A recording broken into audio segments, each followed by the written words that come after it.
세계 최대 규모의 다자간 자유무역 협정인 영내 포괄적 경제동반자 협정, RCEP이 사실상 타결돼 국내 농업에 빨간불이 켜졌습니다. RCEP 회원국의 농축산물 수출 강국이 대거 포함돼 있어 국내 농업의 피해가 불가피할 것으로 예상됩니다. 네, 정부의 WTO 개도국지 포기에 이어서 RCEP까지 사실상 타결되자 농민단체들은 거세게 반발하고 있습니다.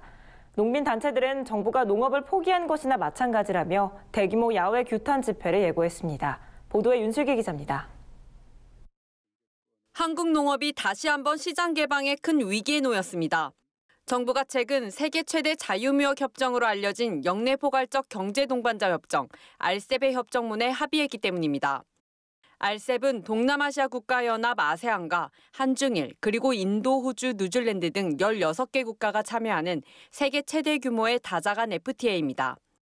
2014년부터 협상을 진행한 끝에 인도를 제외한 15개 국가가 20개 챕터로 된 협정문에 최근 타결했습니다.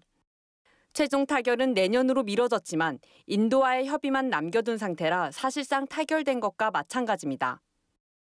아직까지 RCEP 협상에는 회원국 간 논의되는 농산물 관세 인하와 철폐와 같은 양어 수준이 알려지지 않았습니다.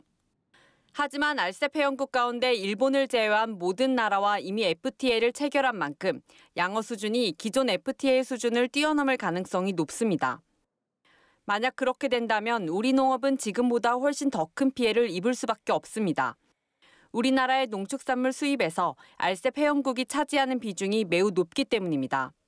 실제로 2013년에서 2015년 우리나라의 평균 농산물 수입액 중 RCEP 회원국이 차지하는 비중은 38.1%에 달합니다. 또 2015년 기준으로 우리나라는 RCEP 회원국으로부터 87억 달러 규모의 농산물을 수입하고 31억 달러 규모의 농산물을 수출했습니다. 수입 수출 규모의 차이만 2배가 넘는 겁니다. 게다가 아세안과 중국과는 비교적 낮은 수준으로 FTA를 체결했었기 때문에 RCEP 협상 수준에 따라 우리 농업에 미칠 영향은 기하급수적으로 커질 수 있습니다. 한국농촌경제연구원에 따르면 RCEP의 직접적인 영향을 받을 농산물은 율무와 감자, 고구마, 콩, 녹두, 팥 등의 곡물류와 배추와 당근, 수박, 양파, 마늘, 고추 등의 과채류, 녹차, 인삼, 밤, 대추 등의 기타 작물류 등입니다.